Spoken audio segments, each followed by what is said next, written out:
Last Sunday வந்து ஒரு சர்ச்சில் நான் வந்து பிரசங்கம் பண்ணேன். And the topic was Acts chapter 11 Mark chapter 11 verse 11லேருந்து 21 வரைக்கும். ஸோ அந்த அத்திமரத்தை பற்றி பேசியிருந்தேன். எப்படி இலைகள் மட்டும் இருந்துச்சு, அதில் கனிகளே இல்லை அப்படின்னு சொல்லி அதை பற்றி பேசியிருந்தேன். பேசினதுக்கப்புறம் சர்ச் சர்மன் முடிஞ்சதுக்கப்புறம் சர்ச்சில் ஒரு வயசானவர் வந்து என்கிட்ட வந்து சொன்னார், நல்லா பிரசங்கம் பண்ணேன், இன்னொன்று நான் சொல்கிறேன் பாரு அப்படி சொல்லிட்டு சொன்னார். நீ இலைகளை வச்சு ஒருத்தன் சிஎஸ்ஏயா, ஆர்சியா, பெண்டிகாஸ்டா, வேறு என்னென்ன வேணால் ஆட் பண்ணிக்கலாம், பேப்டிஸ்டா, இதெல்லாம் வந்து நீ கண்டுபிடிச்சிடலாம்.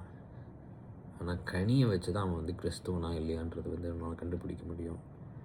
அன்பு, சந்தோஷம், நீடிய பொறுமை, இச்சையடக்கம், ஸோ இந்த மாதிரி விஷயங்களுக்கு எல்லாத்தையும் 5வது அதிகாரம் 23வது வருஷம் அதில் சொல்லியிருக்கு. 23, 24 அதில் சொல்லியிருக்கிற இந்த கிரியைகளை வச்சு தான், இந்த கனிகளை வச்சு தான் ஒருத்தன் வந்து கிறிஸ்தவனா இல்லையான்றதை கண்டுபிடிக்க முடியும். இலைகளை வச்சு நீ வந்து அவனோட டினாமினேஷனை கண்டுபிடிப்ப, எந்த ஸ்தாபனத்தை சேர்ந்தவன் கண்டுபிடிக்கலாம். ஆனால் கனிகளை வச்சு தான் அவன் கிறிஸ்தவனா இல்லையான்றதை கண்டுபிடிக்க முடியும்னாரு. So it was very useful.